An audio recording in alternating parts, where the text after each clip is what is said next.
Hey y'all, welcome back to my channel. My name is Tara. If you are new, I create content surrounding careers, education, and lifestyle.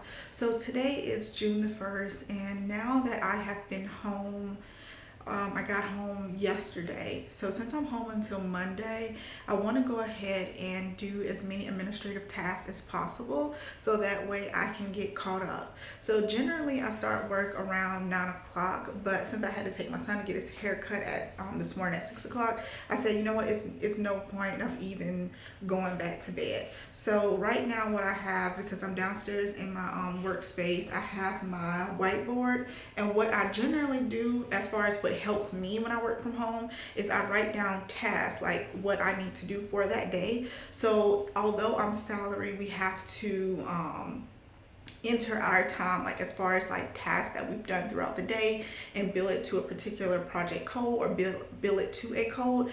That way I'm able to remember everything, and I'm also able to remember what needs to be done right now. So I have a couple things that I definitely need to have done today, so I'm gonna go ahead and write it down. I'm in the process now of completing a follow-up letter, and I had a comment on my last video that asked me, what do I do if a site is not following protocol? So when I go out, because if you're new to my channel, I work in clinical research, so I go to different clinical research sites and monitor the trial to make sure that that study site is following the protocol. If they are not following the protocol, a couple things can happen. So for example, the site has to be trained on that protocol. So let's say the site is initiated at protocol 1 and there's an amendment, and now there's protocol 2. So the site staff has to be trained on protocol amendment 2. If they are not trained on protocol amendment 2, then I can go ahead and, for my particular study, have that as an open issue. Training incomplete, needs to be completed prior to X, Y, and Z.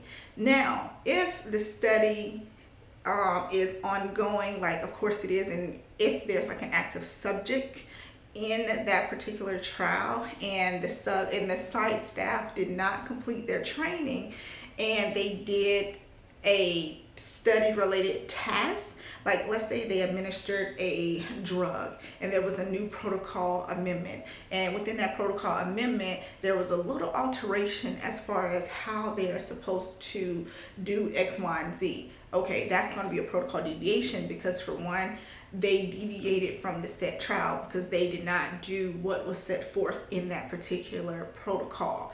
So what can happen, we'll issue the protocol deviation.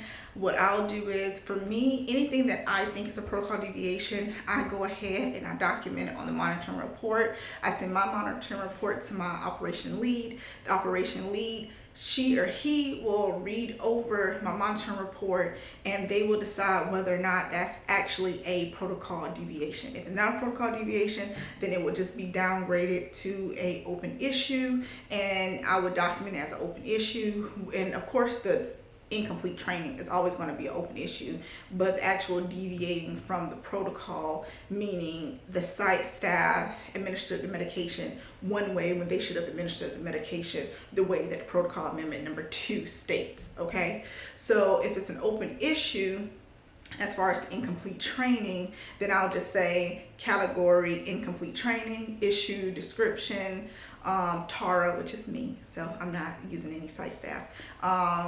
Tara has 1 incomplete training. Tara is pending to complete protocol amendment 2 training within the drug dev system. As far as the action, Tara to complete protocol amendment 2 within the next 5 business days, or prior to any study, any subject related activity, things of that nature.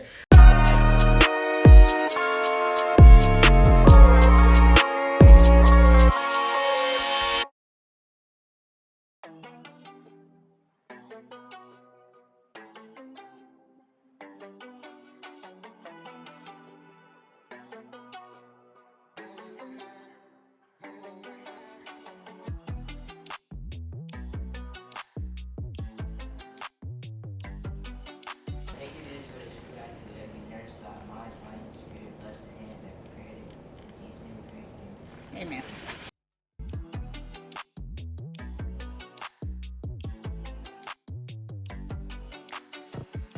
Hey y'all, so it's been a couple of hours. Right now it's 11:37. I wanted to come back on here because I know a majority of you guys work in clinical research or you're interested in getting in clinical research. So I wanted to come on here and talk to you guys about how I complete my monitoring report. For me, I don't use pencil and paper anymore. I create all my documents on a Microsoft Word document. I create all my notes on a Microsoft Word document, and then I transfer that information over to my monitoring report, because that way I feel like I'm not recreating the wheel. I have the information documented and I'm able to just transfer it over. So for example, prior to going onto the site, I'll look over all of the system to see what is needed and I'll document that. And once I get onto the site, I'm able to verify and I'm able to collect everything. So for example, for this particular site, there should have been 28 available kits on site. I copied that information from the system. I uploaded it to my Microsoft document. And once I got to the site, the only thing I did was verify that that information was true and that information matched what match what was on site. And once I get that clarification, I'm able to just copy the information from my Microsoft Word document and just place it onto my actual monitoring report, and that saves so much time.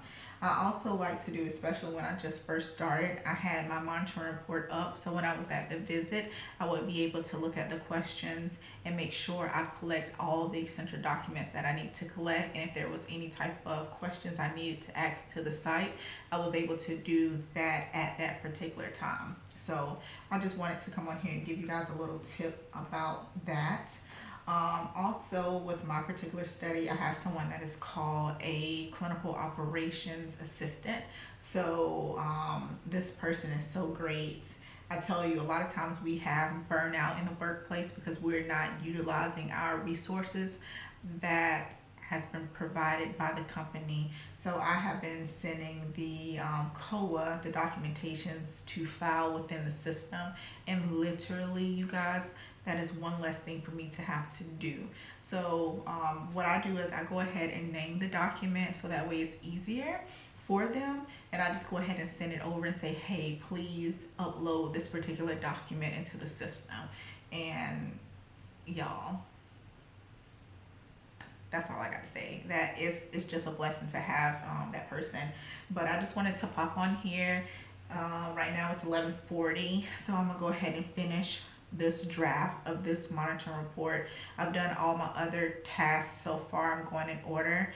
After I'm done with this draft, it'll be about 12:30. I'll go ahead and take a break for lunch, and then I'm going to come back and finish my other monitoring report and then send these documents to the COA for her to upload into the system.